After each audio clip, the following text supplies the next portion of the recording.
পড়েন আউযু বিল্লাহি মিনাশ শাইতানির রাজীম বিসমিল্লাহির রাহমানির রাহিম ইন্নাল্লাহা ইয়া'মুরু বিল আদলি ওয়াল ইহসানি ওয়া ইতা'i যিল কুরবা وينهى عن الفحشاء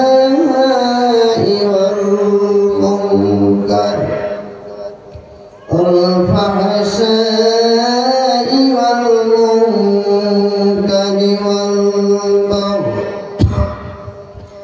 يعظكم لعلكم تذكرون 114টি সূরার ভিতরে 16 নম্বর সূরা সূরা নাহল। এই সূরাটি থেকে ছোট্ট একটি আয়াতে কারিমা তেলাওয়াত করেছি, যেহেতু আমার সময় একদম কম। এরপরে প্রধান বক্তা আসবেন।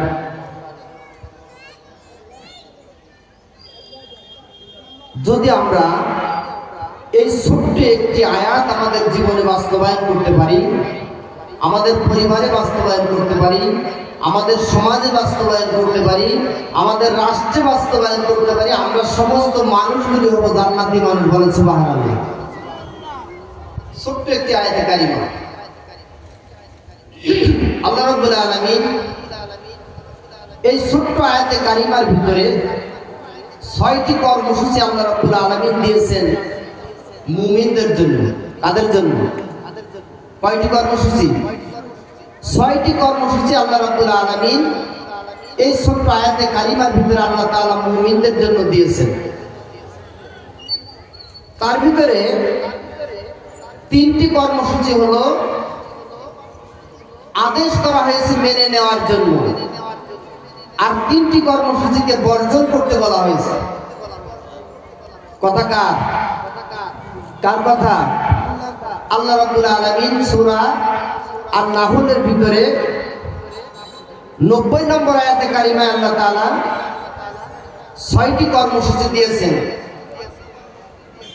সূরাটির নাম হলো সূরা নাহল। নাহল শব্দের অর্থ কি?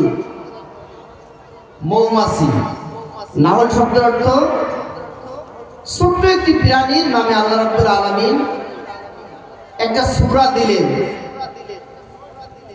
নিশ্চয়ই এই দেওয়ার পিছনে আল্লাহর কোনো কিন্তু আছে না নাই?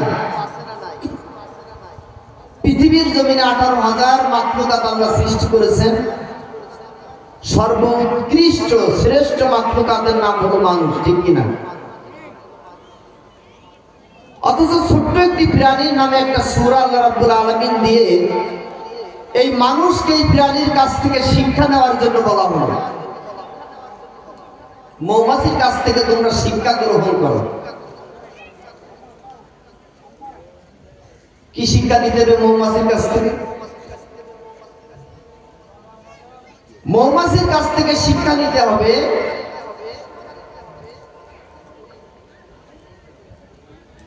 মৌমাছি এক ফুটা মধু সংগ্রহ করতে গেলে কয়েক হাজার বার তাকে কয়েক হাজার কিলোমিটার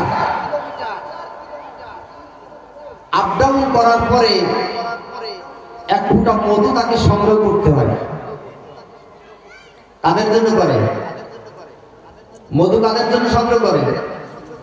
নিজের জন্য না মানুষের জন্য? হুকুম কার? আল্লাহর হুকুম পালন করতে যে একটা মৌমাছি বিন্দু মাত্র অবহেলা করেন না, কিন্তু সেই মধু খেয়ে আশরাফুল মাখলুকাত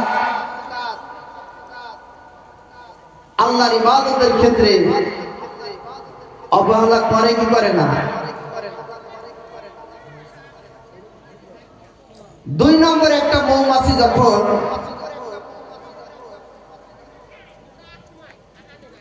তার বাসস্থান বসবাসের যে জায়গাটি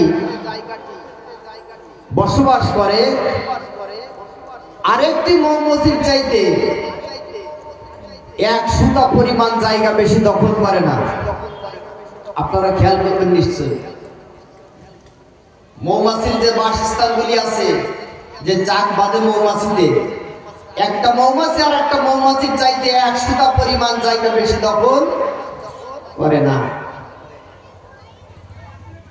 সে তার ভাইয়ের কি করে না, হক নষ্ট করে না। মৌমাছির কাছ থেকে শিক্ষা গ্রহণ করতে বলা হয়েছে। আজকে ছোট্ট ক্ষুদ্র প্রাণীর কাছ থেকে তুমি শিক্ষা নাও। একটা ক্ষুদ্র প্রাণী তার ভাইয়ের হক নষ্ট করে জায়গা দখল করে নেয় না। হুকুম মানে কার? সে কি আশরাফুল মাখলুকাত? কিন্তু আজকে আশরাফুল মাখলুকাত হয়ে তুমি নিজের ভাইয়ের সম্পদ দখল করে নাও, ভাইকে একদম চিপতে চিপতে চিপা জায়গায় দাও, তোমার জায়গাটা প্রসার করে নাও, তোমার নামাজ কোনো কাজে আসবে না। মৌমাছির কাছ থেকে শিক্ষা নিতে হবে। আল্লাহ রাব্বুল আলামিন বলেন ৩ নম্বর, মৌমাছির কাছ থেকে মুসলমান শিক্ষা নাও। মৌমাছি তার পবিত্র মধুটাকে যে জায়গায় রাখে, মৌমাছি তার পায়খানাটাকে মলটাকে সেই জায়গায় রাখে না, মলের জায়গা আলাদা রাখে আর পবিত্র মধুর জায়গাটা আলাদা রাখে। পবিত্রতার সঙ্গে অপবিত্রতা কোনোদিন মিশায় না, ঠিক না বেঠি? ঠিক কিনা?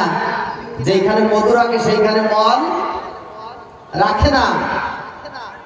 সুতরাং আল্লাহ রাব্বুল আলামিন জানিয়ে দিলেন, পৃথিবীর মানুষেরা শুনে নাও, শুনে নাও, আমি ছোট্ট একটা প্রাণী মৌমাছির নামে কেন সূরা নাযিল করে দিলাম।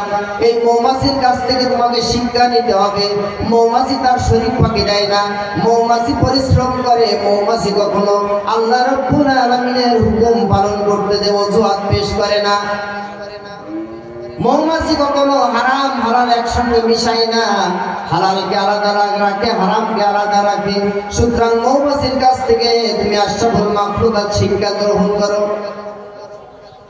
আমার ভাইরা, সেই ছোট্ট সূরাতুল নাহল থেকে 90 নম্বর আয়াতে কারিমা তেলাওয়াত করেছে আল্লাহ রাব্বুল আলামিন। পৃথিবীর মানুষকে ডেকে জানিয়ে দিলেন, ইন্নাল্লাহা ইয়ামুরু বিল আদলি ওয়াল ইহসান ওয়া ইতাই যিল কুরবা ওয়া ইয়ানহা আনিল ফাহশাই ওয়াল মুনকারি ওয়াল বাগই। আচ্ছা বলুন তো, এই আয়াতটি কোথায় পড়া হয়? কোন জায়গায় পড়া হয়? যে কোরআন শরীফ মোটেও পড়তে পারে না, সেই ব্যক্তিও মসজিদে জুমার নামাজ পড়তে গেলে ইমাম খতিব সাহেব যখন এই আয়াতটি পড়ে, সাথে সাথে বোঝে যে আমার স্কুলটা শেষ হয়ে গেছে, নামাজে দাঁড়াইতে হবে। ঠিক না বেঠি? যে কোনোদিন কোরআন শরীফ পড়তেও পারে না, সেও কিন্তু এই আয়াতটি পড়ার পরে, মানে শুনতে শুনতে তার এত মুখস্থ হয়ে গেছে যে ইমাম সাহেব খতিব সাহেব যখন এই আয়াত পড়ে বুঝতে পারে যে আজকের খুতবা শেষ হয়ে গেছে, আমাকে এখন কাতারে দাঁড়াইতে হবে।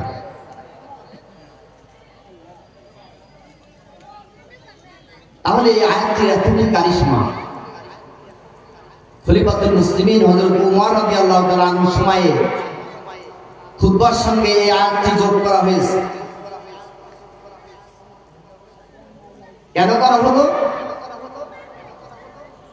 এই আয়াতটির ভিতরে এত কারিশমা আছে, যদি কোনো ব্যক্তি এই 6টি কর্মসূচিকে তার ব্যক্তি, পরিবার, সমাজ এবং রাষ্ট্রীয় জীবনে মেনে নিতে পারে, ওই ব্যক্তি জান্নাতি হয়ে যাবে। বলেন সুবহানাল্লাহ। কিন্তু আফসোস হলো 60-70 বছর বয়স হয়ে গেছে, জুমার দিনে সানি খুতবার ভিতরে আয়াতটি শুনে আজ পর্যন্ত কোন মুসল্লি ইমাম সাহেবকে জিজ্ঞাসা করলো না, ইমাম সাহেব কোরআন শরীফে এত আয়াত আছে কিন্তু আপনি কোনো আয়াত পড়েন না, সানি খুতবায় এই আয়াতটি কেন পড়েন? এই আয়াতের ভিতরে এমন কি আছে? আজ পর্যন্ত কেউ জিজ্ঞাসা করেছে? কেউ কিন্তু জিজ্ঞাসা করেননি। আমার বন্ধুগণ, আমার ভাইয়ের, আল্লাহ রাব্বুল আলামিন জানিয়ে দিলেন 6টি কর্মসূচি আমি আল্লাহ রাব্বুল আলামিন এই আয়াতের ভিতরে দিয়ে দিয়েছি। 1 নম্বর কর্মসূচি হলো ইন্নাল্লাহা ইয়ামুরু বিল আদল। আদল শব্দের অর্থ হলো সমান, আদল শব্দের অর্থ হলো ইনসাফ, আদল শব্দের অর্থ হলো পরিবর্তন করা, পাল্টিয়ে নেওয়া, বিনিময় করা, সমান সমান করে নেওয়া, পাওনা বিভিন্ন অর্থ আছে, 17টা অর্থ আছে আদর শব্দ। এখন বলতে পারেন তাহলে পাওনা আমরা কি পাই?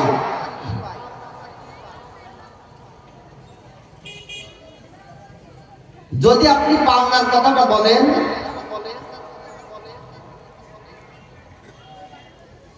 সন্তান পিতার কাছে পায়, পিতা সন্তানের কাছে পায়, পায় কি পায় না? স্বামী স্ত্রীর কাছে পায়, স্ত্রী স্বামীর কাছে পায়, শ্রমিক মালিকের কাছে পায়, মালিক শ্রমিকের কাছে পায়, জনগণ নেতার কাছে পায়, নেতা জনগণের কাছে পায়, ইমাম মুসল্লির কাছে পায়, মুসল্লি ইমামের কাছে পায়, পায় কি পায় না? আল্লাহ রাব্বুল আলামিন বান্দার কাছে পায়, বান্দা আল্লাহ রাব্বুল আলামিনের কাছে পায়। এখন প্রশ্ন আসতে পারে, আল্লাহ আমাদের কাছে কি পাবে, আমরা আল্লাহর কাছে কি পাবো? সন্তান নাই পিতার কাছে তার হক পাবে, পিতা সন্তানের কাছে হক পাবে। আল্লাহ আমাদের কাছে কি পাবে, আমরা আল্লাহর কাছে কি পাবো? বুঝার আছে না?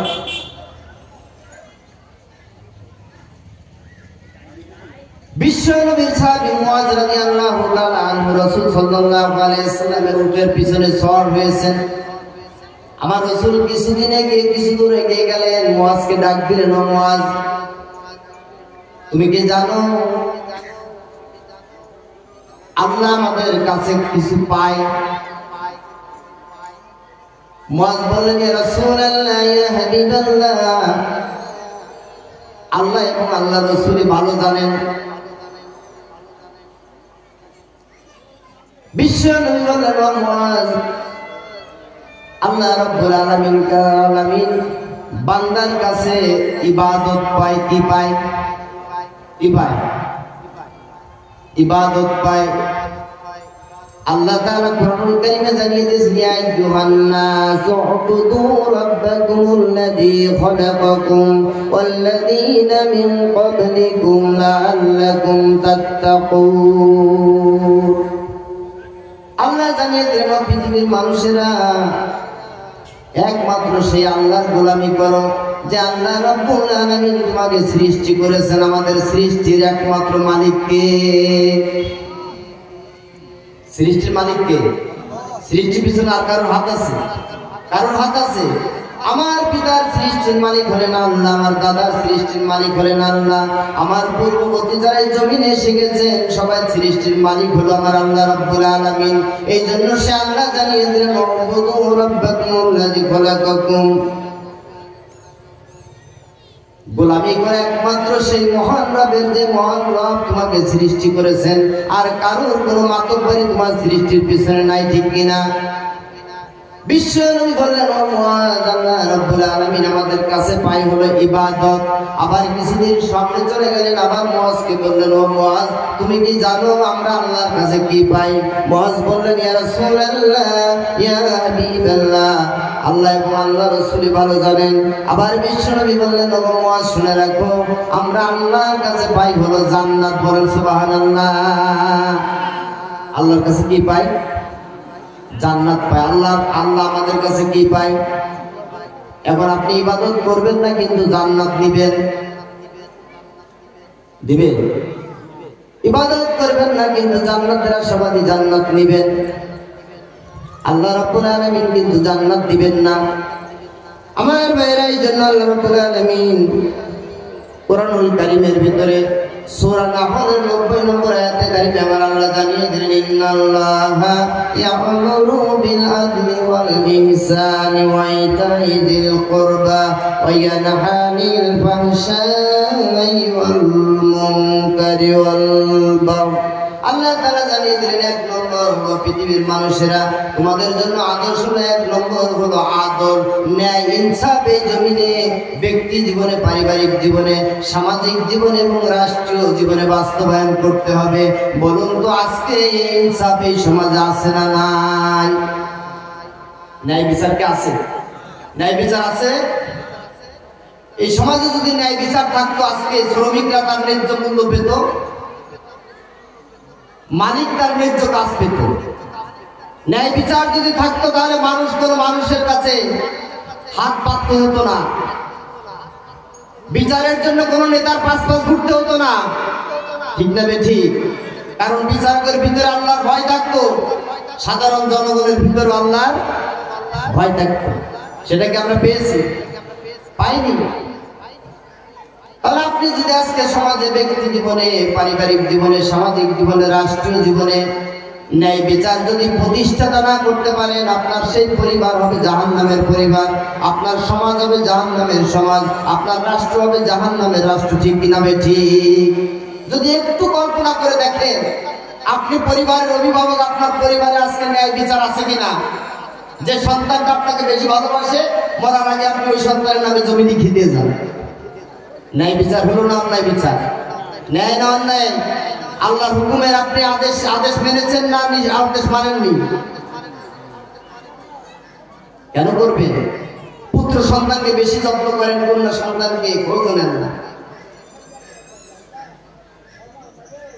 ছেলেটাকে ভালো ভালো খেতে দেন, মেয়েটাকে দেন না। আদর কি আছে আপনার পরিবারে? সমাজে আদর নাই। সমাজে যদি আদর থাকতো, সমাজের মানুষগুলি আজকে মাজলুম হতো না। সমাজের মানুষগুলি আজকে নির্যাতন, নিষ্পীষণের স্টিম রোলার আজকে তাদের উপর দিয়ে চলতো না। সমাজের এক শ্রেণীর মানুষ অর্থের পাহাড় করেছে, আর এক শ্রেণীর মানুষ একদম মাটির নিচে চলে গেছে, এই কাজটি হতো না। নিরীহ মানুষগুলি দিনের পর দিন, রাতের পর রাত অন্ধকারে জেলখানার ভিতরে আবদ্ধ হতো না। ঠিক না বেঠিক? আবু জেহেল তো হার মানিয়েছে, এই সমাজ আবু জেহেলকে হার মানিয়ে দিয়েছেন। ঠিক না বেঠিক? আবু জেহেল বিশ্ব নবীকে সিয়াবে আবু তালিবে 3 বছর জেলখানায় রেখেছিলেন। কয় বছর? 5 বছর। কিসের কথা বলার জন্য? কোরআনের কথা বলার জন্য। আজকে সেই রাসূলের উত্তরসূরিরা কোরআনের কথা বলার জন্য বাংলাদেশের একজন খ্যাতনামা আলেম আল্লামা দেলোয়ার হোসেন সাঈদীকে 13 বছর জেলখানায় রাখা হয়েছে। সুতরাং আবু জেহেলকেও হার মানিয়ে দেওয়া হয়েছে। ঠিক না বেঠিক? আবু জেহেল কয় বছর রেখেছিল? কাকে? আমার রাসূলকে কোরআনের কথা বলার জন্য 3 বছর রেখেছে। আজকে আবু জেহেলের উত্তরসূরিরা সেই রাসূলের উত্তরসূরিদেরকে একই কোরআনের কথা বলার জন্য 13 বছর জেলখানায় রেখে মেরে দিয়েছে। ঠিক না বেঠিক? সুতরাং এই সমাজে আদর প্রতিষ্ঠিত হয় নাই। কি হবে নামাজ দিয়ে? কি হবে রোজা দিয়ে? আল্লাহ যেখানে নামাজের কথা বলেছেন, 3টা আদেশের ভিতরে আল্লাহ নামাজের কথা বলেছেন? বলেননি। কারণ যখন ইনসাফ কায়েম না হবে ব্যক্তি, পরিবার, সমাজ জীবনে, ততক্ষণ পর্যন্ত আপনার নামাজ কবুল হবে না। আপনি সন্তানকে ফাঁকি দিয়ে, কন্যাকে ফাঁকি দিয়ে, ভাইকে ফাঁকি দিয়ে আপনার ভিতরে সুবিচার যতক্ষণ পর্যন্ত প্রতিষ্ঠিত হবে না, আপনি ততক্ষণ পর্যন্ত আপনার নামাজ আল্লাহর দরবারে কবুল হবে না। এই জন্য আল্লাহ তাআলা সূরা নাহলের 90 নম্বরে 1 নম্বর যে ঘোষণাটা দিলেন, 1 নম্বর ঘোষণা হলো ইন্নাল্লাহা ইয়ামুরু বিল আদল। ও পৃথিবীর মানুষেরা তোমাদেরকে আদেশ করা হয়েছে, 1 নম্বর হলো সমানে সমান করতে হবে, ন্যায় বিচার প্রতিষ্ঠা করতে হবে। আমার ভাইয়েরা, সন্তান তার পিতার কাছে ন্যায় বিচার পাবে, পিতা সন্তানের কাছে ন্যায় বিচার পাবে, জনগণ প্রতিনিধির কাছে ন্যায় বিচার পাবে, বিচারকের কাছে ন্যায় বিচার পাবে। তাহলে ওই সমাজটা একটা জান্নাতি সমাজ হয়ে যাবে। ঠিক না বেঠিক? খলিফাতুল মুসলিমিন হযরত আলী রাদিয়াল্লাহু তাআলা আনহু খলিফা আছেন তখন। আলী রাদিয়াল্লাহু তাআলা আনহুর একটা সবচেয়ে প্রিয় একটা বর্ম ছিল যুদ্ধ করার জন্য। ওই বর্মটি হারিয়ে গেছে। আলী রাদিয়াল্লাহু তাআলা আনহু অনেক খোঁজাখুঁজি করলেন। খোঁজাখুঁজি করার পরে এক পর্যায়ে ওই বর্মটি দেখলেন একজন ইহুদির কাছে মিলেছে। কার কাছে? ইহুদির কাছে মিলেছে। ইহুদিকে ডাকা হলো, এই বর্মটি আমার। ইহুদি অস্বীকার গেল, বর্ম তোমার না। একজন অর্ধ পৃথিবীর শাসক, একজন খলিফা, একজন সাধারণ ইহুদির কাছে তার বর্মটি পেলেন। তাকে দেখতে বলার পরে ইহুদি অস্বীকার করলো, বর্মটি আমার বর্ম, এটা তোমার নয়। বলুন তো আজকের খলিফারা হলে কি আর দ্বিতীয় কথা বলার সময় থাকতো? ইসলাম একেই বলে, আদল একেই বলা হয়। আলী রাদিয়াল্লাহু তাআলা কোনো কথা বললেন না। সঙ্গে সঙ্গে তখনকার সময়ে আলী রাদিয়াল্লাহু তাআলা বিচারক ছিলেন সুরাই রাদিয়াল্লাহু তাআলা আনহু। আলী রাদিয়াল্লাহু তাআলা কর্মটির জন্য সুরাই রাদিয়াল্লাহু তাআলা আনহুর কাছে বিচার দিলেন। সুরাইর ইহুদিকে ডাক দিলেন, আলী রাদিয়াল্লাহু তাআলা আনহুকে ডাক দিলেন বিচার কার্যে। ইহুদির কাছে জিজ্ঞাসা করলেন, ওই ইহুদি বর্মটি কি তোমার? বলে হ্যাঁ আমার। বলে আলী রাদিয়াল্লাহু তাআলা আনহু দাবি করেছে বর্মটা তার, বলে না এই বর্মটা আমার বর্ম। আলী রাদিয়াল্লাহু তাআলা আনহু বলল খলিফাতুল মুসলিমিন হযরত আলী আপনার যে বর্ম এর পক্ষে কোনো সাক্ষী আছে কিনা? দেখেন ইনসাফ কাকে বলে, আদল কাকে বলে, ন্যায় বিচার কাকে বলে। আলী রাদিয়াল্লাহু তাআলা বললেন এর জন্য সাক্ষী আছে আমার সন্তান হাসান আর আমার একজন পিএ, যাকে পিএস বলা হয় পার্সোনালি সেক্রেটারি, সে আছে। এই সাক্ষী দুইজন আমার সাক্ষী। কে বলতেছেন? খলিফা বলতেছেন বিচারকের কাছে আমার দুইজন সাক্ষী। বিচারক বললেন খলিফাতুল মুসলিমিন দুঃখিত, আমি আপনার এই সাক্ষ্য গ্রহণ করতে পারবো না, কারণ ইসলামে বিশ্বনবী আমাদেরকে শিক্ষা দিয়েছেন নিজের আপনজন সাক্ষ্য দিলে সেই সাক্ষ্য গ্রহণ করা হবে না। সুতরাং এই দুইজন বাদে আপনার আর কোনো সাক্ষী আছে কিনা? বলে না এই দুইজন বাদে আমার আর কোনো সাক্ষী নাই। আলী রাদিয়াল্লাহু তাআলা যখন এই কথা বললেন বিচারপতি ইহুদিকে ডেকে বললেন যেহেতু আলী রাদিয়াল্লাহু তাআলা আর কোনো সাক্ষী নাই, সুতরাং এই বর্মটি হলো আপনার বর্ম। ইহুদির হাতে বর্মটি তুলে দিলেন। আমার ভাইরা ইহুদির কাছে যখন বর্মটি তুলে দিলেন, ইহুদি বর্মটি নিয়ে কিছুক্ষণ দাঁড়িয়ে থাকলেন, হতভম্ব হয়ে গেলেন। ভাইরে এই ইসলাম, ইসলামের কি এই বিচার? সঙ্গে সঙ্গে বিচারকের কাছে ইহুদি গেলেন। বিচারক আমি অন্যায় করেছি, ভুল করেছি। খলিফাতুল মুসলিমিন আলী রাদিয়াল্লাহু তাআলা আনহু যে দাবি করেছে এই দাবির পক্ষে বর্মটি হলো তার, সুতরাং আপনার মাধ্যমে আমি বর্মটি তাকে দিয়ে দিলাম। আর আজকের থেকে আমি জেনে গেলাম ইসলামী বিচার ব্যবস্থা তো সুন্দর, সুতরাং আমি আর আমার ধর্ম ত্যাগ করে এখনই আমি কলমা পড়ে নিলাম লা ইলাহা ইল্লাল্লাহু মুহাম্মাদুর রাসূলুল্লাহ। এটাই হলো ইসলামের বিচার, আদল। আমার বন্ধুগণ, আর আজকের দিনে আল্লাহ রাসূলের উত্তরসূরিদেরকে যেভাবে নির্যাতন নিষ্পীষণের স্টিমুলার চালানো হয়েছে মিথ্যা সাক্ষী দিয়ে, মিথ্যা মামলা দিয়ে, অনেকে জানেও না তার নামে কি মামলা, ঠিক না বেঠিক জানেও না। জেলার জিজ্ঞাসা করেছেন গাড়ি ফাঁকা মুরব্বীদেরকে, চাচা আপনার নামে কি মামলা? চাচা তো জানে না। বাধ্য হয়ে চাচা বলতেছে বাবা আমি আমার নামে কি মামলা জানি না, তবে এতটুকুনি জানি আমার দাড়ি টুপির মামলা। কিসের মামলা? আর কোনো মামলা জানে না। কি মামলা? এই মামলাও দেওয়া হয়েছে, ঠিক না বেঠিক? সুতরাং যদি আজকের সমাজে আল্লাহ রাব্বুল আলামিনের কোরআনুল কারীমের সূরা নাহলের 90 নম্বর আয়াতে কারিমার আলোকে আজকের সমাজ প্রতিষ্ঠিত হতো, আজকের রাষ্ট্র প্রতিষ্ঠিত হতো, রাষ্ট্রের সম্মানীয় লোকগুলি যেমন নিরাপদ পেত, সাধারণ মানুষগুলি তেমন নিরাপদে থাকতে পারত, ঠিক না বেঠিক? এই জন্য আল্লাহ তাআলা জানিয়ে দিলেন 6টা কর্মসূচি দেওয়া হয়েছে তোমাদেরকে। 1 নম্বর কর্মসূচি হলো ব্যক্তি, পরিবার, সমাজ এবং রাষ্ট্রীয় জীবনে আদলের ব্যবস্থা করতে হবে, ন্যায় বিচারের ব্যবস্থা করতে হবে। 2 নম্বর আল্লাহ রাব্বুল আলামিন জানিয়ে দিলেন ওয়াল ইহসান। ইহসান বলা হয় যতটুকুনি পাবে তার চেয়ে অতিরিক্ত দেওয়ার নাম হলো ইহসান। পিতার বছরে 2টা লুঙ্গি লাগে, 2টা লুঙ্গি দেওয়ার নাম ইহসান না, 2টা লুঙ্গি দেওয়ার নাম হলো আদল। আর পিতাকে 4টা লুঙ্গি দেওয়ার নাম হলো ইহসান। বুঝা গেছে? 2টা লুঙ্গি আপনার পিতার বছর লাগে, মায়ের 2টি শাড়ি লাগে, 2টি শাড়ি দেওয়ার নাম হলো আদল। আর মাকে 4টি শাড়ি দিয়ে খুশি করার নাম হলো ইহসান। সম্মানিত ভাইরা, আজকে না জানার কারণে, কোরআন না জানার কারণে, কোরআন না বোঝার কারণে আজকে ব্যক্তি জীবন থেকে ইহসান উঠে গেছে, সামাজিক জীবন থেকে ইহসান উঠে গেছে, রাষ্ট্রীয় জীবন থেকে ইহসান উঠে গেছে। এই জন্য ইহসান না থাকার কারণে রাষ্ট্র কিন্তু আজকে রাষ্ট্রীয় সম্পদের কাছে বৃদ্ধাশ্রম তৈরি করেছেন, ঠিক না বেঠিক? ইসলামে জায়েজ নাই বৃদ্ধাশ্রম, ইসলামে জায়েজ নাই। কারণ ইসলাম ইহসান শিক্ষা দিয়েছে।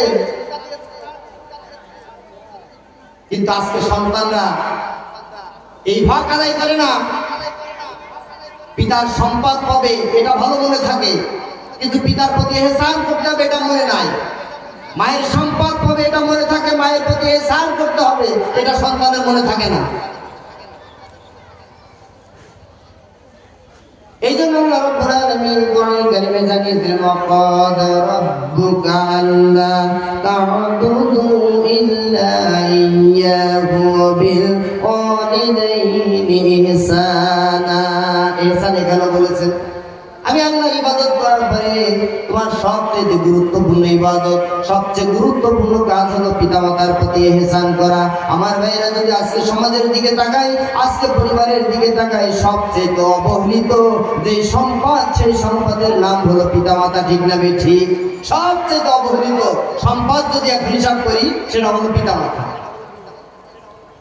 খুব কম পরিবারই আছে পিতার প্রতি মায়ের প্রতি ইহসান করে, খুব কম পরিবারই আছে।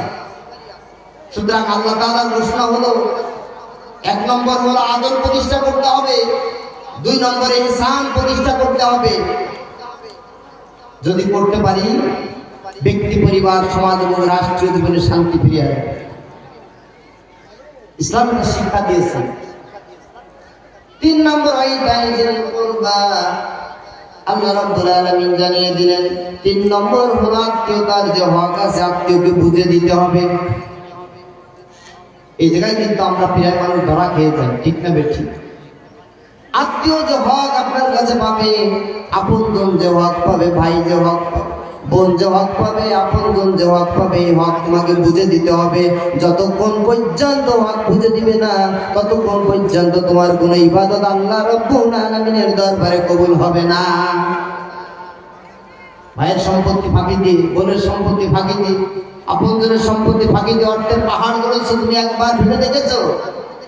তোমার এই সম্পদ তোমার জন্য কাল হয়ে গেছে, ঠিক কিনা? কারণ আমার আল্লাহ নিষেধ করে দিয়েছেন ইয়া আইয়ুহাল্লাযীনা আমানু লা তুলহিকুম আমওয়ালুকুম আলা আওলাদিকুম আন যিকরিল্লাহ। খবরদার তোমার সন্তানের মোহে পড়ে আর সম্পদের মোহে পড়ে তুমি আমি আল্লাহর স্মরণ থেকে যেন গাফিল না হয়ে যাও। আজকে এই 2টা জিনিস মানুষকে গাফিল করে ফেলে, একটা হলো সন্তানের মোহ আর একটা সম্পদের মোহ। এই 2টা জিনিস আজকে আমরা কন্ট্রোল করতে পারি না। সুতরাং এই 2টা জিনিস যদি কন্ট্রোল না করে ইবাদত করি, এই ইবাদত আল্লাহ রাব্বুল আলামিনের দরবারে কবুল হবে। সূরা নাহলের 90 নম্বর আয়াতে আল্লাহ রাব্বুল আলামিন এই 3টা কর্মসূচির কথা বলেছেন, মানতে হবে। 1 নম্বর কর্মসূচি হলো ব্যক্তি, পরিবার, সমাজ জীবনে ন্যায় বিচার প্রতিষ্ঠা করতে হবে। 2 নম্বর হলো ইহসান করতে হবে। ইহসানটা ব্যক্তি জীবনে হতে পারে, পারিবারিক জীবনে হতে পারে, সামাজিক জীবনে হতে পারে, রাষ্ট্রীয় জীবনে হতে পারে। 3 নম্বর হলো আপনজন যারা আছে আপনজনদের হক বুঝে দেওয়ার দায়িত্ব তোমাকে নিতে হবে, আল্লাহ রাব্বুল আলামিনের ঘোষণা। আর 3টে কর্মসূচি নিষেধ করতে বলা হয়েছে। 3টা কর্মসূচি মুসলমান করতে পারবে না। 1 নম্বর কর্মসূচি হলো আল ফাহশা, অশ্লীলতা ব্যক্তি জীবনে থাকতে পারবে না, পারিবারিক জীবনে থাকতে পারবে না, সামাজিক জীবনে থাকতে পারবে না, রাষ্ট্রীয় জীবনে অশ্লীলতার কোনো প্রশ্রয় দেওয়া যাবে না। আজকে এই সমাজে অশ্লীলতা আছে না নাই? আছে না নাই? এত পরিমাণে ছেয়ে গেছে, অশ্লীলতার বিরুদ্ধে কথা বললেও কিন্তু আপনার জীবনও বাঁচবে না, এমন একটা অবস্থা হয়ে গেছে। কিন্তু আল্লাহকে এটা আদেশ করেছেন না নিষেধ করেছেন? সম্মানিত ভাইরা, আজকে যদি আমরা আমাদের পরিবারের দিকে তাকাই, বিবিকে কন্ট্রোল করা যায় না, সন্তানকে কন্ট্রোল করা যায় না, এত পরিমাণে অশ্লীল ছেয়ে গেছে, অশ্লীলতা আমাদের পরিবারে ছেয়ে গেছে, কন্ট্রোল করাটাই কষ্ট হয়ে গেছে। সমাজের দিকে যদি আজকে তাকানো হয়, প্রত্যেকটি রন্ধে রন্ধে আজকে অশ্লীলতা বিয়ায়পনা ছেয়ে গেছে, ঠিক কিনা? রাসূলের কোন সুন্নাত আমাদের ব্যক্তি, পরিবার, সমাজ জীবনে নাই। রাসূলের কোন আদর্শ আজকে আমাদের ভিতরে নাই। রাসূলের সুন্নাত যদি আজকে থাকতো, প্রত্যেকটি পরিবার আজকে শান্তিতে ভরপুর হয়ে যেত, প্রতিটা পরিবার আজকে শান্তির ছায়াতলে থাকতে পারত, প্রতিটি সমাজ আজকে শান্তির ছায়াতলে থাকতে পারত। কিন্তু আজকে আমাদের ভিতরে তা নেই। আমার ভাইরা, আমি আপনাদের সামনে পবিত্র কোরআনুল কারীম থেকে সূরা নাহলের 90 নম্বর আয়াতে কারিমার আলোকে সংক্ষিপ্ত কিছু কথা বলছিলাম। আল্লাহ রাব্বুল আলামিন এই সূরাটির ভিতরে, এই আয়াতের ভিতরে 6টি কর্মসূচি দিয়েছেন। 1 নম্বর কর্মসূচি হলো ব্যক্তি জীবন, পারিবারিক জীবন, সামাজিক জীবন এবং রাষ্ট্রীয় জীবনে আদল এবং ন্যায় বিচারকে প্রতিষ্ঠিত করতে হবে। 2 নম্বর আল্লাহ রাব্বুল আলামিন জানিয়ে দিয়েছেন ইনসাফ প্রতিষ্ঠিত করতে হবে। 3 নম্বর আপনজন যারা আছে তাদের হককে আপনাকে আদায় করতে হবে। আর 3টি কর্মসূচি আল্লাহ রাব্বুল আলামিন নিষেধ করে দিয়েছেন। তার ভিতরে 1 নম্বর হলো অশ্লীলতা। এই অশ্লীলতা যদি ব্যক্তি জীবনে থাকে, ব্যক্তি জীবন ড্যামেজ হয়ে যাবে। পারিবারিক জীবনে যদি অশ্লীলতা থাকে, অশ্লীলতা কিন্তু পরিবারটাকে ধ্বংস করে দিবে। অশ্লীলতা যদি সমাজে থাকে, সমাজটাকে ধ্বংস করে দিবে। রাষ্ট্রে যদি অশ্লীলতা বেড়ে যায়, রাষ্ট্র কিন্তু ধ্বংস হয়ে যাবে। ঠিক না ঠিক? এখন যদি আপনি একটু যাচাই করেন আমার ভিতরে অশ্লীলতা আছে কিনা। মুমিনের কাজ হলো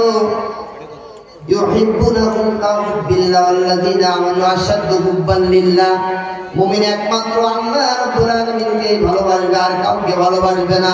সুতরাং আপনাকে চিন্তা করতে হবে আল্লাহকে ভালোবাসতে গেলে কোন কোন কাজগুলি আমাকে করতে হবে। আল্লাহর সাথে ভালোবাসা সৃষ্টি করতে গেলে, মহব্বত সৃষ্টি করতে গেলে, বন্ধুত্ব করতে গেলে কোন কোন কর্মকাণ্ডগুলি আমি করলে আল্লাহ রাব্বুল আলামিন সন্তুষ্ট হয়ে যায়। আল্লাহ তাআলা জানিয়ে দিলেন, আল্লাহকে যদি ভালোবাসতে চাও, মহব্বত করতে চাও, আল্লাহর সঙ্গে বন্ধুত্ব করতে চাও, তোমাকে 4টা জিনিস তোমার ব্যক্তি জীবনে মেনে নিতে হবে। কয়টা জিনিস? 4টা জিনিস মেনে নিতে হবে। 1 নম্বর, আল্লাহর সাথে বন্ধুত্ব করতে গেলে বন্ধুর জবানটা, মুখের ভাষাটা আগে তোমাকে বুঝতে হবে। আর বন্ধুর মুখের ভাষাটা হলো পবিত্র কোরআনুল কারীম। ঠিক না ঠিক? কোরআনটা কার নাযিল করা? কার নাযিল করা? সুতরাং বন্ধুর ভাষা যদি আপনাকে আমাকে বুঝতে হয়, আগে কোরআন শিখতে হবে। আপনার বন্ধু থাকে আমেরিকায়, ইংলিশে কথা বলে, আপনি ভালো বোঝানেন না, ইংলিশ বলতে পারেন না, চিঠি পাঠিয়েছে, চিঠিটা আপনি কি করবেন? যে জানলেওয়ালা তার কাছে তো যেতে হবে। ঠিক কিনা? তা না হলে এই এর ভিতরে কি আছে আপনি জানতে পারবেন না। আপনার যদি আল্লাহর সাথে বন্ধুত্ব করতে, আল্লাহ রাব্বুল আলামিনের পক্ষ থেকে একটা চিঠি দেওয়া হয়েছে, চিঠিটার নাম হলো আল কোরআন। এই কোরআনটা কি মৃত ব্যক্তির জন্য না জীবিত ব্যক্তির জন্য? ব্যবহার করা হয় কাদের জন্য? মৃত ব্যক্তির জন্য। আল্লাহ পাঠিয়েছেন কাদের জন্য? আমরা ব্যবহার করি কাদের জন্য? তাহলে আল্লাহ যেটা বলেছে আমরা তার উল্টাটা করি। তাহলে আমি যদি জান্নাতের আশা করি, আল্লাহ তার উল্টাটাই দিয়ে দেবে। ঠিক কিনা? তাহলে 1 নম্বর হলো বন্ধুর ভাষা বুঝতে গেলে সর্বপ্রথম যেটা, সেটা হলো বন্ধুর আগে পাঠানো চিঠিটা আপনাকে আমাকে পড়া শিখতে হবে।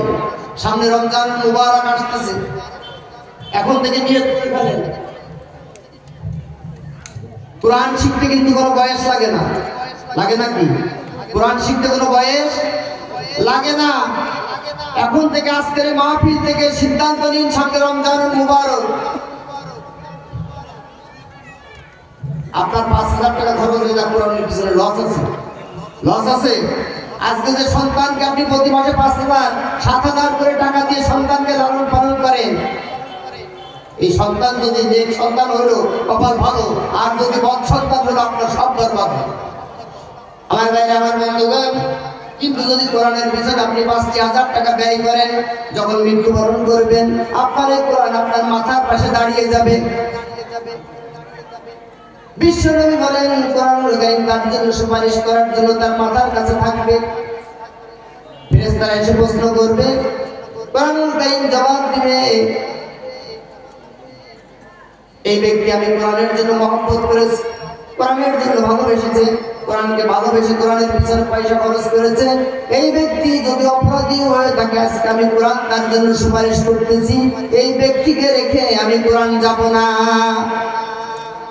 লস না লাভ? সন্তানের পিছনে 5,000 টাকা খরচ করবেন, যদি নেক সন্তান হইলে ভালো, যদি নেক সন্তান না হয় সব বরবাদ হয়ে যাবে। সুতরাং সামনে রমজান মুবারক আসতেছে, আল্লাহর সাথে বন্ধুত্ব করতে গেলে 1 নম্বর যে মাধ্যম, সে মাধ্যমটা হলো কোরআনটাকে আগে আপনাকে পড়া শিখতে হবে। 2 নম্বর হলো কোরআনের ভাষা জানতে হবে। আল্লাহ রাব্বুল আলামিন এই চিঠিটার ভিতরে কি দিয়েছেন, এইগুলি আপনাকে জেনে তারপরে মানতে হবে।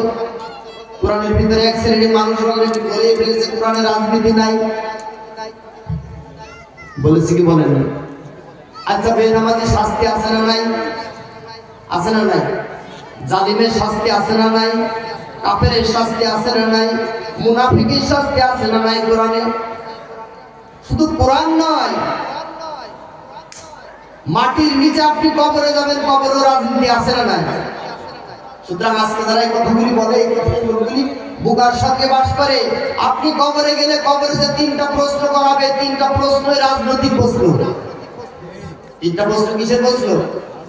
1 নম্বর প্রশ্ন করবে মান রাব্বুকা, সত্য না মিথ্যা? করবে কি করবে না? মান রাব্বুকা, তোমার রব কে ছিল? রব শব্দের অর্থ আইনদাতা, রব শব্দের অর্থ বিধানদাতা, রব শব্দের অর্থ রিজিকদাতা। অসংখ্য রব শব্দের অর্থ আছে। যখন বলা হবে তোমার আইনদাতা কে ছিল, রবের আইনটা যদি আপনি দুনিয়ার জিন্দেগিতে না মেনে থাকেন, তাহলে আপনি রাজনীতিতে মাইর খেয়ে যাবেন, ঠিক না বেঠিক? সুতরাং আপনি যে রাজনীতি করেন, এই রাজনীতিতে যদি কোরআন না থাকে, আপনি কবরের ভিতরে গেলেও যে 3টি রাজনৈতিক প্রশ্ন করা হবে, 1 নম্বর যদি কোরআনের আইন আপনি না মেনে থাকেন, আপনি কিন্তু মুসলমানের খাতায় থাকতে পারবেন না, ঠিক না বেঠিক? কে বলেছেন? আমার আল্লাহ জানিয়ে দিয়েছেন, আমার নামে এখন বিমান জানাল্লাহু ফাউলাইকা হুমুল কাফিরুন, যারা আমি আল্লাহর বিধান অনুযায়ী বিচার ফয়সালা করে না, এরা কাফেরের অন্তর্ভুক্ত। কার কথা? কার কথা? তাহলে আপনি এই কোরআনের আইন অনুযায়ী যদি আপনার ব্যক্তি, পরিবার এবং সমাজ জীবনকে বাস্তবায়ন না করে থাকেন, কবরে 1 নম্বর প্রশ্নে আপনি রাজনীতিতে মাইর খেয়ে যাবেন। ভুল বললাম নাকি? ভুল বললাম? রব শব্দের অর্থ হলো আইনদাতা, রব শব্দের অর্থ হলো বিধানদাতা। আপনি যদি আল্লাহকে এই কোরআনের বিধান অনুযায়ী আপনার ব্যক্তি, পরিবার, সমাজ জীবনকে না মানতে পারেন, আপনি 1 নম্বর প্রশ্নেই কিন্তু আউট হয়ে যাবেন।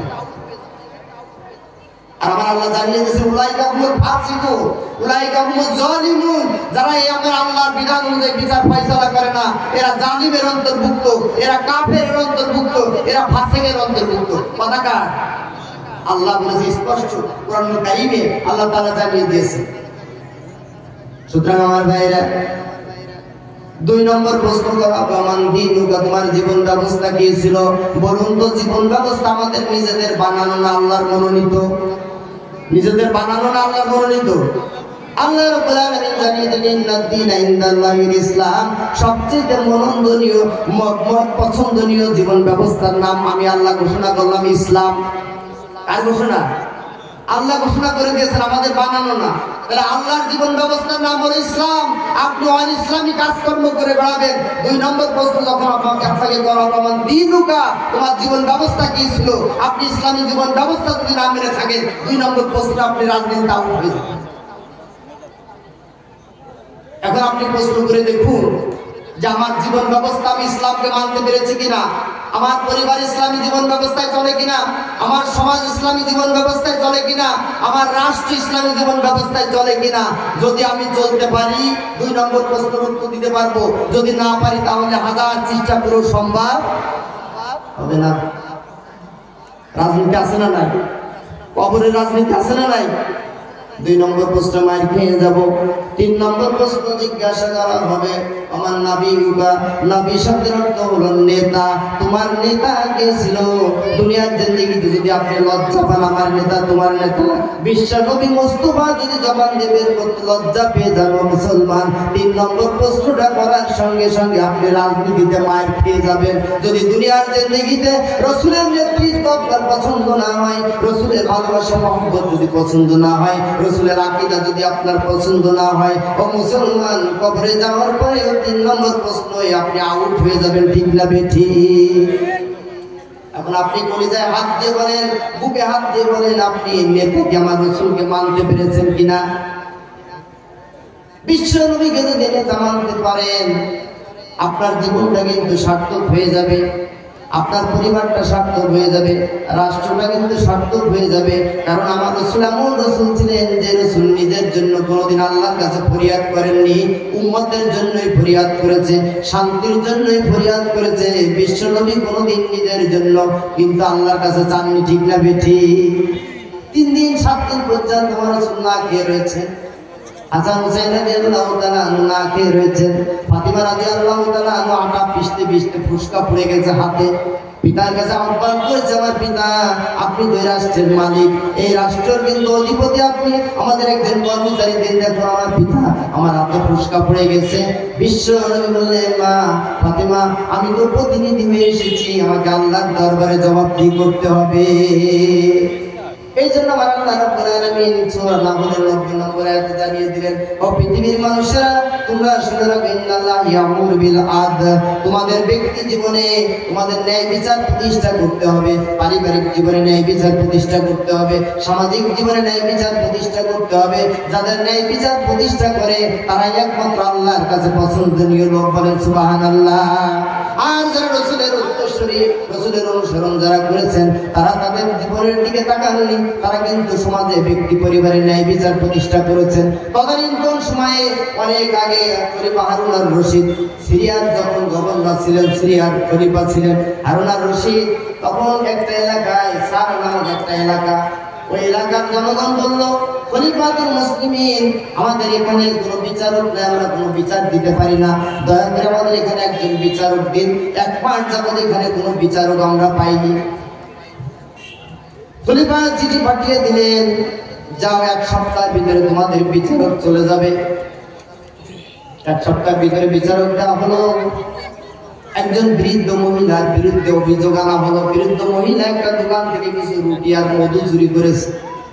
কি চুরি করেছে? এই চোরগুলির এখন সবচেয়ে বেশি শাস্তি হয়, ঠিক কিনা? বড় চোরের শাস্তি হয় না ছোট চোরের শাস্তি হয়? কি চুরি করেছে? কিছু রুটি চুরি করেছে আর মধু চুরি করেছে।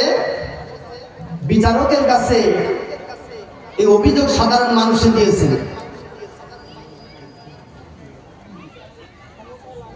বিচারক ডাক দিলেন, বুড়িমা তোমার বিরুদ্ধে যে অভিযোগ করা হয়েছে, তুমি কি রুটি চুরি করেছো কিনা? বলে জি করেছি। মধু চুরি করেছো কিনা? হ্যাঁ করেছি। কেন করেছে? বলে এই জন্য করেছি, আজ 1 সপ্তাহ ধরে আমি না খাওয়া অভুক্ত অবস্থায়, আমার 2টি এতিম নাতি আছে, তারাও অভুক্ত অবস্থায় আছে। এই রাষ্ট্র আমাকে খেতে দেয় না, সমাজের মানুষগুলি আমাদের খোঁজ নেয় না, বাধ্য হয়ে ছাড়া আমার বিকল্প কোনো কাজ নাই। বাধ্য হয়ে আমি রুটি আর মধু চুরি করেছি। বিচারক এই কথা শোনার সঙ্গে সঙ্গে বলল, যখন সে নিজেই স্বীকার গিয়েছেন তখন রায় দিতে হবে, তবে রায় এখন দিব না, রায় কয়েকদিন পরে দেব। ওই দিন এই জেলার যিনি প্রশাসক আছেন তিনি থাকবেন, এই নগরের যিনি পৌর মেয়র আছেন তিনি থাকবেন, চেয়ারম্যান সাহেব থাকবেন, ওই দিনই আমরা এই রায় দিব।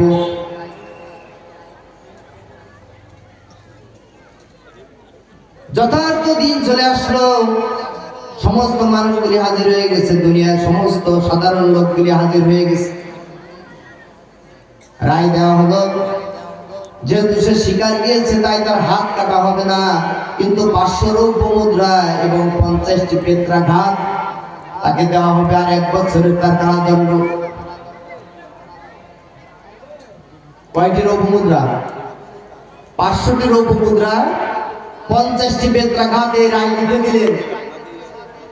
জল্লাদকে বলা হলো বেত্রাঘাত করার জন্য তুমি প্রস্তুত হয়ে যাও।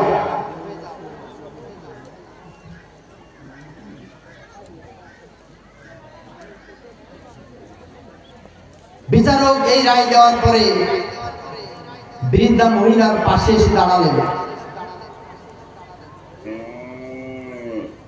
জল্লাদকে বলা হলো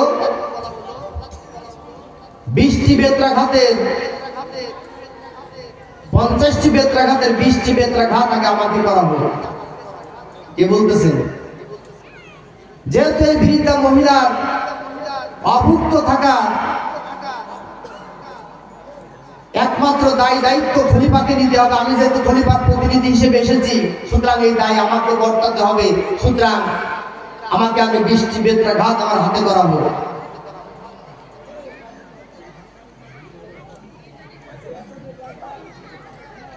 বিচারককে 20টি বেত্রাঘাত করা হলো। রক্ত হাত দিয়ে ফুঁকি মেরে বের হয়।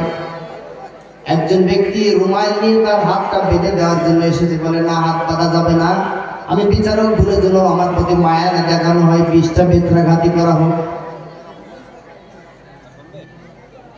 20টা বেত্রাঘাত যখন শেষ হয়ে গেল, বিচারক বললেন তাহলে নগর পিতা যিনি, নগর মেয়র যিনি, যিনি প্রশাসক, যিনি প্রতিনিধি আছেন, আর 30টা তাদের মাঝে ভাগ করে করে দেওয়া হোক, কারণ সবাই সমান অপরাধী। এটা হলো ইসলাম।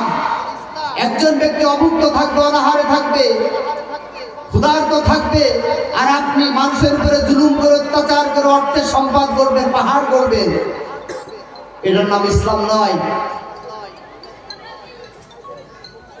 সবাইকে সমান করে ভাগ করে শাস্তি দেওয়া হলো। পরে বীরটাকে আরো পুরস্কৃত করে দিয়ে বীরটার কাছে মাপ চাওয়া হলো এবং বলা হলো আপনি অমুক দিন খলিফার দরবারে যাবেন। বীরটা খলিফা দরবারে যেতে ভয় পাচ্ছে, দূর থেকে দেখলো আরে যে বিচারক আমার রায় দিয়েছিল, যে বিচারক নিজে হাত পেতে শাস্তি দিল, খলিফার মসনদে তো সেই বিচারকই বসা। সামনে এগিয়ে গেলেন খলিফা হারুন রশিদ, বীরটার কাছে সামনে এগিয়ে এসে মাপ চেয়ে নিলেন।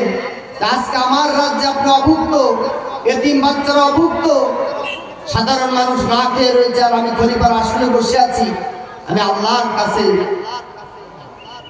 এর জন্য আমাকে জবাবদিহি করতে হবে। আপনি যদি আমাকে ক্ষমা না করেন, আল্লাহর কাছে আমি দায়ী হয়ে যাব। সম্মানিত ভাই, আমি কিন্তু ইসলাম, আজকে সেই ইসলাম আমাদের পছন্দ হয় না। আজকে ইসলামকে যখন ব্যক্তি, পরিবার, সমাজ জীবনে বাস্তবায়ন করার কথা বলা হয়, তখন ইসলামকে নিয়ে বিভিন্ন রকম অঙ্গভঙ্গি, বিভিন্ন রকম কথা বলা হয়, ঠিক কিনা? কিন্তু আল্লাহ রাব্বুল আলামিন এই জন্য জানিয়ে দিলেন পৃথিবীর মানুষেরা 6টি কর্মসূচি তোমাকে মানতে হবে। একটা হলো ব্যক্তি, পরিবার, সমাজ এবং রাষ্ট্রীয় জীবনে ন্যায় বিচার প্রতিষ্ঠা করতে হবে। 2 নম্বরে ইহসান করতে হবে। 3 নম্বর আপনজনের হককে বুঝে দিতে হবে। আর 3টি কর্মসূচিকে নিষেধ করা হয়েছে। একটা হলো অশ্লীলতা, বেহায়াপনা, যেটা আমাদের পরিবার, সমাজ এবং রাষ্ট্রে ভরপুর হয়ে গেছে। যদি আজকে অশ্লীলতার কাছ থেকে আমরা দূরে না থাকতে পারি, আমাদের পরিবার যদি আজকে দূরে না থাকতে পারে, সমাজ যদি দূরে না থাকতে পারে, আস্তে আস্তে কিন্তু এই সমাজ ছেড়ে যাবে। আমরা এক সময় দেখেছি এই সমাজে কোনো নেশাখোর ছিল না, ঠিক কিনা? আজ থেকে 20 বছর আগের দিকে যদি তাকাই, এই সমাজে কোনো নেশাখোর ছিল না, কোনো জুয়াখোর ছিল না, কোনো মদ্যপানকারী ছিল না। আর এখন যদি দেখা হয় তাহলে 50-50 হয়ে গেছে। আপনি মনে করতেছেন আজকে আমি বাজার দিকে গেলে আমার কল্লা থাকবে না, কালকে আপনার ছেলেও কিন্তু ওই দলের অনুসারী হয়ে যাবে। এই জন্য আমার ভাইরা, একমাত্র পথ আছে, এই পথ থেকে বেঁচে থাকার জন্য সকলকে ঐক্যবদ্ধ হয়ে আল্লাহর কোরআনের কাছে আসা। আল্লাহর কোরআন ছাড়া কিন্তু আর শান্তি আসা সম্ভব কেউ দিতে পারেনি, আর দিতে পারবো না। সুতরাং আমাদেরকে দলমত নির্বিশেষে সকলকে ঐক্যবদ্ধ হয়ে আল্লাহর জমিনে আল্লাহর দ্বীনকে যেন আমরা কায়েম করতে পারি, এই জন্য কোরআনুল কারীমের এই ছায়াতলে আপনাকে আমাকে আজকে শামিল হতে হবে। সেই দিন আমাদের সামনে এসে গেছে। দলে দলে মানুষ এখন ইসলামের দিকে ধাবিত হচ্ছে। এখন যদি আপনি মাদ্রাসাগুলির দিকে তাকান, দেখবেন মাদ্রাসাগুলিতে ছাত্রছাত্রী ধরে না, আর জেনারেল প্রতিষ্ঠানে মাদ্রাসাত্রী নেই বললেই চলে। ভুল বললাম? মাদ্রাসা এত পরিমাণে মাদ্রাসা, তারপর আজকে দেখবেন মাদ্রাসায় ছাত্রছাত্রী ধরে না। আর জেনারেল যে প্রতিষ্ঠানগুলি আছে, এই প্রতিষ্ঠানগুলি ছাত্রছাত্রী নাই বললেই চলে, এমন একটি অবস্থা। কারণ মানুষ এখন বুঝে গেছে, মানুষ বুঝে গেছে দুনিয়া এবং আখিরাতের মুক্তির জন্য একমাত্র আল কোরআন ছাড়া আর কোনো পথ নাই। আমার ভাইরা এই জন্য বলেছিলাম, আল্লাহ রাব্বুল আলামিনের সাথে যদি আমাকে আপনাকে সম্পর্ক তৈরি করতে হয়, 2 নম্বর হলো আল্লাহর কোরআনুল কারীমটার ভাষা আপনাকে আমাকে বুঝতে হবে। 3 নম্বর হলো কোরআনটাকে ব্যক্তি জীবনে মেনে নিতে হবে। 4 নম্বর হলো কোরআনুল কারীমের রাষ্ট্র কায়েম করতে হবে। এই 4টি কাজ যদি আপনি আমি করতে পারি, তাহলে আল্লাহর সঙ্গে ভালোবাসা, মহব্বত তৈরি করতে পারবো। সম্মানিত ভাই, আমরা সবাই একটু জিকির করি লা ইলাহা